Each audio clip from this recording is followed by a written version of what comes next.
my vlog guys. Behilo channel. Nata karon sa terminal dito sa Mate mo nagpipita og massage. Let's go. Kahili kuno Behilo channel.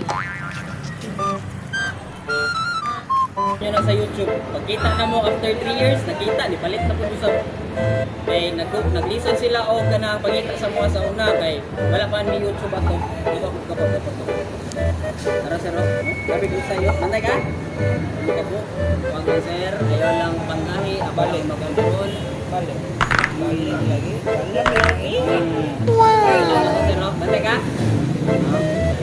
Mag-i-plan kanila. Oh, bro, ayaw kalimutin na siya. May doors kung nag-artist na na siya. Ano yun? Bilis ko nga na yung ikarungan na.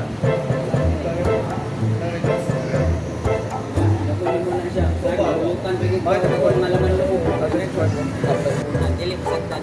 Pag kanina gani ang mga yung maintenance, halag ginagmay lang. Nakaana to. Joins pa wala sir. Bili rebilya mi gani nga millionaire naman gani na. Tanawa gani ang kamot na kung nakatanaw mo GMA. Kamot ko tanaana. Once ka namuturok na gani ng gown, kung unsay forma na yung kamot mo na gina, dili na siya mapilo. Anes. Ulit na siya, pag maugat na gani siya maayo, ulit na lang na. Ano siya ikaw? Tinod ka na siya. Nakita mo na siya ilihog. Pero, Sa YouTube man miga kuan gina-edit pa namo ni sir. Nya pang kuan gabiin namo ni ma-upload. Kani ah. kung wala kayo tayo magpamassage, wala siya, ipahin lang din mo ang kumot, and external juice pwede. Tamal, Pa-subscribe ni sir para at least madungagan na mo subscriber. share ba? Ako nakitabang sa kuan. Mo nang gaf.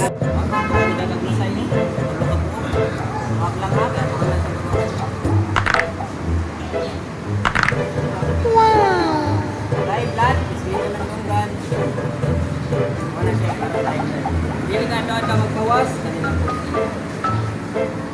Magamit mo na sa mga bata, sa mga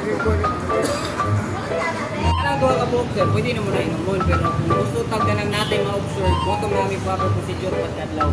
Ang among promo karon 25 ka buok, 15 pandit na. 4 days na sir, pero ma-demonstrate sa kadaan. Lingkod ka dire pa explain taga kung anong kailangan nimo mapalit. Anong necessary nga mapalit sa niya. Kamot niya, ubag, gout. Sa gatos lang, kung sa gatos. Bawal, dili mo na sir. Pwede na sir, minimum. Eh naman kayo uban sir, kasagaran kami ang madakot. Ipalit kag bali 100, ay wala alibyo. Wala. Oh, di. Feedback ka na sa mo ah. Eh dili, wala man kani proper procedure. So kung kanang upat ka adlaw mo nga pag-testing, wala alibyo, pwede ka mo ingon. Ay wala na, pitik na. At least na pasok sa proper